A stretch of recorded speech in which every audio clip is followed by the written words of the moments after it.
Welcome to RIoT Startup Spotlight, where innovation meets inspiration. I'm Jen Morgan. And I'm Stella Turner. And in this series, we dive into the dynamic world of entrepreneurship, shining a light on visionaries and disruptors who are shaping the future. Today, we bring you an exclusive interview with Charlotte Lewis, founder and CEO of SenterME Wellness. Hi, Charlotte. To begin, can you tell us a little bit about your company? Yes. So at SenterME, we create easily accessible paths to emotional wellness and stress relief for women professionals. We're actually coming up on our 2-year anniversary in 7 days. So I'm super excited. Thank you. We've come a long way. I started out coaching in group homes and shelters for women. And then I started going into colleges and universities to facilitate emotional wellness and self-love workshops. And then next thing you know, I was speaking about it and started getting invited to do speaking engagements. And I'm really enjoying this journey. And then that's when I started doing what I like to call my failing forward season. Because after my first year anniversary, I was just like, man, I want to do more, but I want to do more outside of the room. I want my impact to be amplified even when I'm not present, because at that time I had to be in the room in order for, at least for me, to feel like an impact was being made. And so I started trying to play with other ideas of where I wanted to do, how I was going to fit in this industry of wellness. And by the end of last year, I developed a vision to create a platform for women professionals to have access to an eclectic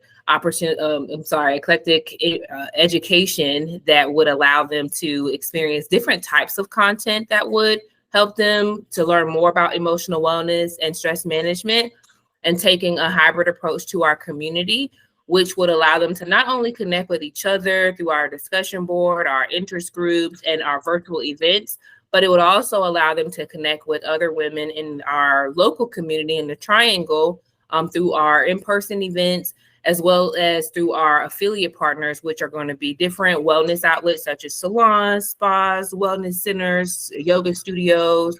Because the biggest thing for me was, if I'm going to go tech, I want to make sure that human connection is at the center and the core of everything that we do, especially when it comes to emotional wellness and helping women to really just become more aware of themselves. And so as humans, we're social creatures, and we do really well when we're absolutely, surrounded by others and, being able to connect with each other. And so this was a vision that I feel like was going to really help to shake things up when it comes to the mental health app space, as well as helping a community as a whole become more aware of itself and the way that it approaches wellness and the impact of wellness on its economy. So I'm really excited. We just started building our platform this year, and we're looking to start beta testing at the end of May, beginning of June. Wow, congratulations. Thank you. Start us off here. And yeah, you kind of touched on a little bit, but I was wondering if you could kind of dive into any other, kind of specific experiences that kind of influenced this role that you're in today, or your role just kind of being within a company or as a founder. Yeah. So SenterME is, without a shadow of a doubt, a love child. So whenever I was in corporate America, I had transferred from Charlotte, North Carolina to Wilson, North Carolina, to be closer to my mom. I don't have any family in Charlotte, and I was having my second child, and I wanted to be closer to family. And even though making that transition to Wilson seemed like it was the better thing for me to do, I ended up losing my job after a few months after, and this was right before the pandemic hit. And so because I had left the second largest city for financials and came into where everybody's been holding their position for 20 plus years, there was no market here for the financial industry. And so I could not find another job quick enough to replace the one that I had. And so at that time, I was selling hair care products. It was a hobby of mine that I would do on the weekends. And because I was just like in survivor mode, I was like, okay, I'm going to have to, just go harder with the hair care products because I can't find another job. And so I was like, entrepreneurship, here I am. It wasn't something that I opted to do, like voluntarily. It was something I had to do. And so fast forward a year, and I'm celebrating I had just closed out a $8,000 month, going into my first time, shooting for a $10,000 month into December. And I was on the phone with my sister, and I was just kind of like, I'm not happy. I don't know, a year ago, this was supposed to be like my happiness. I was like worried about being able to take care of my babies. And when I finally got to where on paper, everything looked like it was going to be on the up and up for me, because I was not happy, that was a huge problem for me. And maybe like a week later, I broke my left ankle, like every bone in it. And that kind of like catapult me into what I like to call like my self-love journey. And through that journey, I did a lot of studying, a lot of research in self-help, self-development, spirituality, mindfulness, you name it. And I was just really inspired. And so when I came to this position of really feeling like, okay, I love myself, and I was so full of enthusiasm when I talked about it, when I, was having conversations through my hair care business with my customers. And I just wanted to, I just realized that this is what I want to do. And so I dropped everything to pursue SenterME. SenterME started out as, it was a club. It was a club with my hair care business. And then I was just like, I want to do this full time. I want to help women see that there's something on the other side of burnout. There's something on the other side of survivor mode. And there's something on the other side of fear. And so, a previous financial advisor turned entrepreneur again. And so this is the journey that I've taken. And I feel like, everybody's journey is different. Some people, plan their way into entrepreneurship. Some of us are just kind of thrown into it, and it's a sink or swim situation. And I'm learning my backstroke now. So so we're making it happen. And I'm really excited about the future of SenterME for sure. That's really, really interesting journey. You answered this a little bit in your previous comments about like what inspired you to start your own company, but kind of like building off of that. Mm-hmm. Like, what made you think this was like what you wanted to do versus, oh, I have this like cool idea that I could license out to somebody else to do for me? Yeah, that's a great question. Because when I made the decision to like really be about SenterME and do self-love coaching, emotional wellness coaching, like the imposter syndrome hit like really hard because I'm a college dropout. I don't have any licenses in the mental health field. I just, it was just like, how am I going to do this? And so my response to it was to just really be about the work and really, be able to showcase, my expertise in it. And so it was definitely one of those moments where I was just like, if I do this, I'm going to have to really, really do it because, people are going to, question, which they have. I've gone through that, people, want to know like what makes me the leader for the appropriate person to be leading SenterME. And the only thing that I can say is that ever since I was young, I've always dreamt about safe spaces. I come from a background of abuse. all of the relationships that I've been in, were abusive relationships. And so for me, it was just like being able to create a safe space comes from somewhere deep in me. And I felt like I was being called to SenterME many times that in the past when I wanted to have this, create this safe space for Black entrepreneurs a few years ago, not a few years ago, like a decade ago, honestly. It was just something in me that wanted to create safe space. And so whenever I got to SenterME, it kind of felt like I had just stopped running from what I knew I was supposed to be doing. And then so there was this alignment. And so because of that alignment that I have with SenterME, that's what kind of like really pushes me to make sure that I'm always showing up as my best, the best version that I can, present in that space and time. I just, I push myself to allow myself to evolve in whatever way that, SenterME calls me to. But at this stage in the game, it's just more so like making sure that I'm being authentically myself, making sure that, I'm always aware of the space that I require as an entrepreneur, as a mother, as an emotional wellness expert. And so yeah, it's an alignment thing with me when it comes with SenterME. And so I'm not, I don't think that I chose SenterME. I feel like SenterME chose me.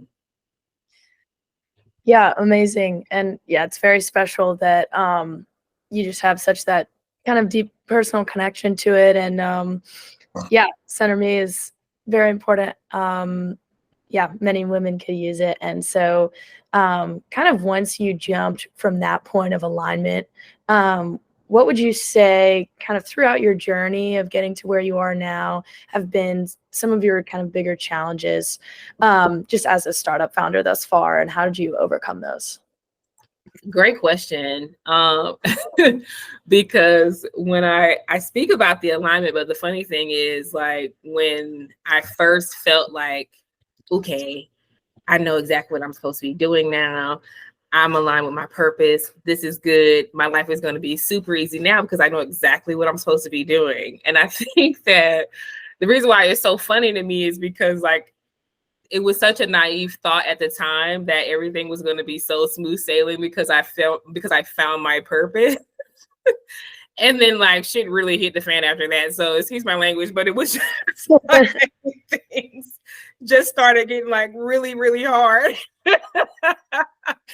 And so the journey, and I have to laugh about it because it was like, because it's already been through me, right? And so it's like, for instance, I had to develop a completely different mindset when it came to SenterME. Before, my hair care business was very transactional because it was just all about selling those bottles, right?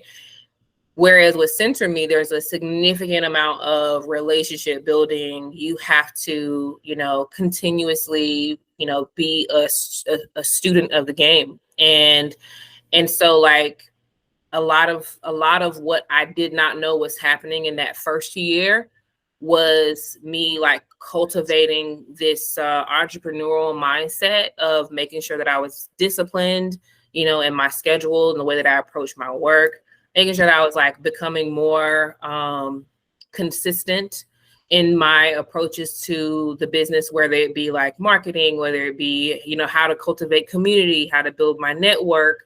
So these were like the fundamental things that I was learning in that first year. And it was like really hard because you have this really great idea and you want everybody to love it. And then, like, nothing happens. And so instead of getting defeated and thinking, oh, I suck, it was more so like, okay, that didn't work. Let's try something else. Like, you have to be really relentless in how you accept or allow failure to flow through you. And so it's just like, even though I kept hitting these walls, it seemed like, I just kept, my response to it was just like, all right, dust my shoulders off. Let's try something else. And so, yeah, the first year was very much me having to cultivate what I feel like was essential for entrepreneurs, which is just being, really disciplined in your routine, making sure that you embrace failure, making sure that you are, always putting yourself out there. And I can't stress this enough, but being authentic. There are so many times where people would hear about SenterME and what I was trying to do, and they would offer their advice on how I should show up in spaces, what I should do, even what I should wear. That I was just kind of like reminding myself throughout that entire process, stay grounded in me, stay grounded in me, stay grounded in my vision, stay grounded in what I believe in. And that is what really carried me through. So I was able to, take the meat, but throw away the bone.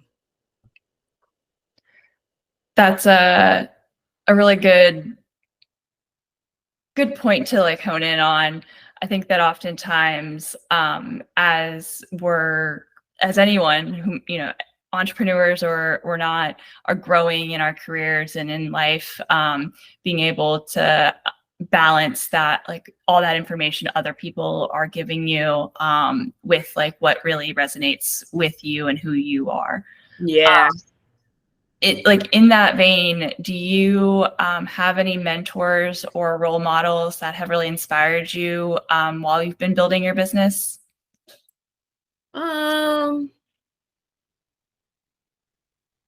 There have been so many individuals that have contributed to the journey, that I would have to say that what the biggest thing that I've learned is there are people that are seasonal, and then there are people who are just, aligned and committed to what you're doing, what you're building. And for me, it was just like, I wanted to have, all of my day ones. But the truth of the matter is, I would have learned to accept that this is what I'm supposed to learn from this person. This was what I was supposed to learn from this person, and so forth and so on. And yes, I do have that inner circle of, peers, mentors, women who are, even just aspiring to come into entrepreneurship. I feel like I have a very diverse tribe that surrounds me. And so the advice and the guidance that I receive is this beautiful mixture of different perspectives and expertise, and that really, everybody that I keep close to me, they have space for me and I have space for them. And so it's just been important to me to continue to allow my tribe to grow and to flow in that way. But yeah, there are, I wouldn't say that I have like specific people that I lean on like consistently. It's just something that happens on a natural, organic basis. But I have recently been assigned 2 mentors through the RIoT Accelerator program.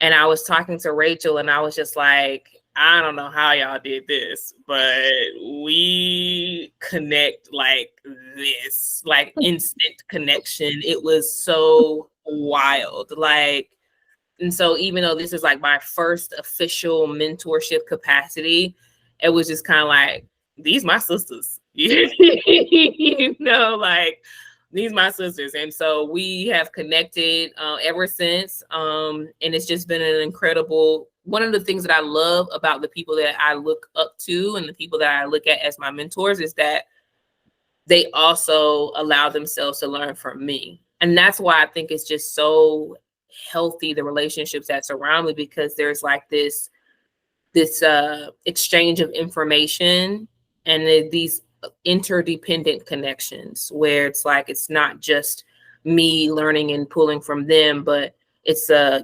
harmonious exchange of information that we all have with each other. That's, beautiful.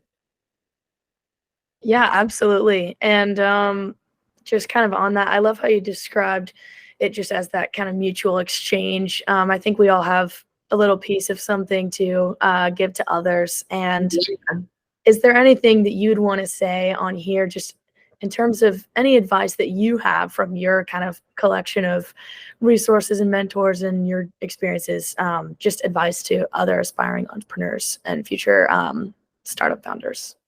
Yeah.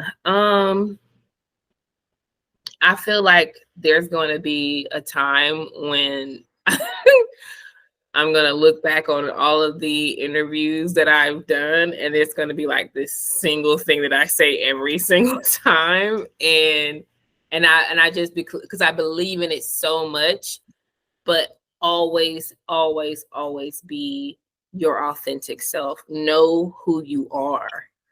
And when you focus on knowing who you are every single day and reminding yourself who you are every single day, there's so many things that'll happen, but I'll just name a few. One, you will attract the right people to be around you and that surround you. They will be the people who have space for you. And one, you're going to improve and enhance the way that you express yourself, whether it be, creative expression, the way that you express yourself as a parent, the way that you express yourself as a business owner, the way that you express yourself as a creator. So it's like you're enhancing the way that you express yourself.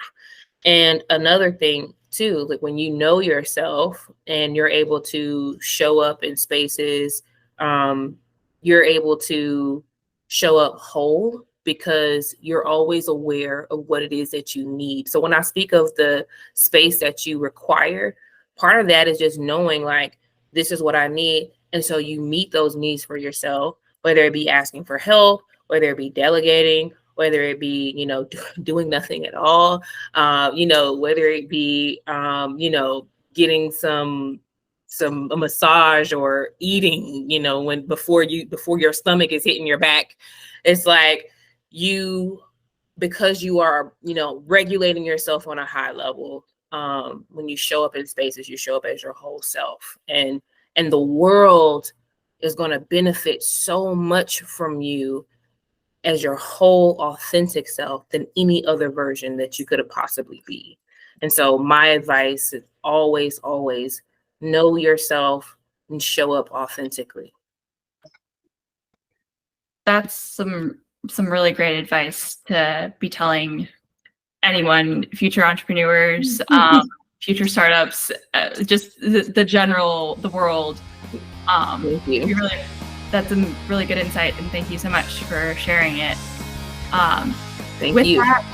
That's all the questions that we have. Thank you for sharing your story with us. We appreciate it. And I hope you have a great rest of having me. Thank you. Thank you. You both have a wonderful, wonderful day on purpose. Oh, thank you.